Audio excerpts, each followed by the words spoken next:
I tend to get the question fairly frequently about whether or not Wild Thing is a safe pose for yogis to be practicing.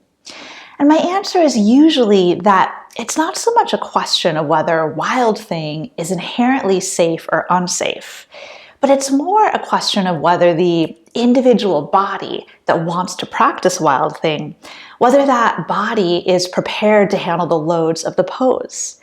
So it's more complex than this, of course, but I like to take a look at 3 preparatory movements and just see if someone is able to practice those movements with competency.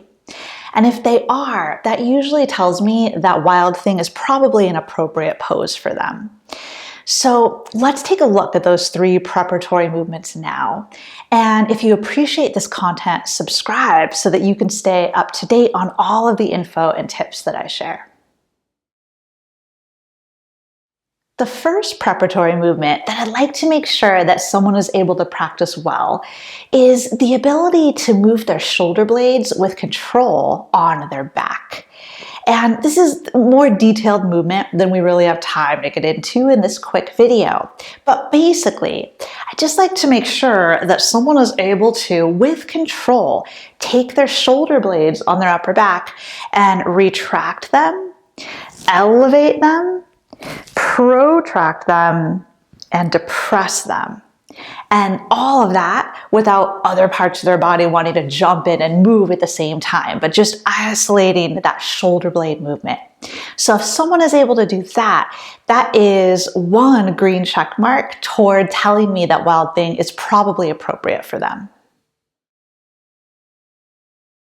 The second preparatory movement that I like to make sure someone can perform with steadiness and ease before doing Wild Thing is side plank, Vasisthasana.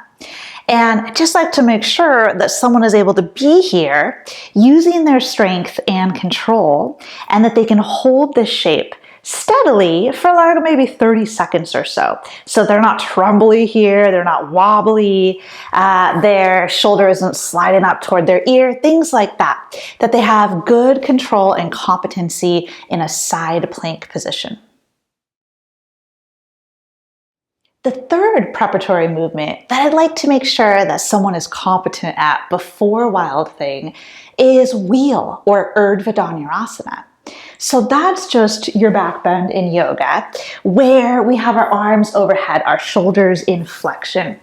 And we want to make sure that someone has the strength, the flexibility, and the control to hold wheel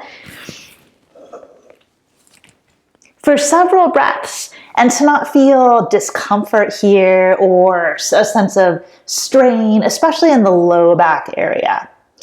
So if someone is able to hold a steady and a relatively easeful Urdhva Dhanurasana or wheel, then that usually tells me that they're probably ready for a Wild Thing, or that Wild Thing would be appropriate for them.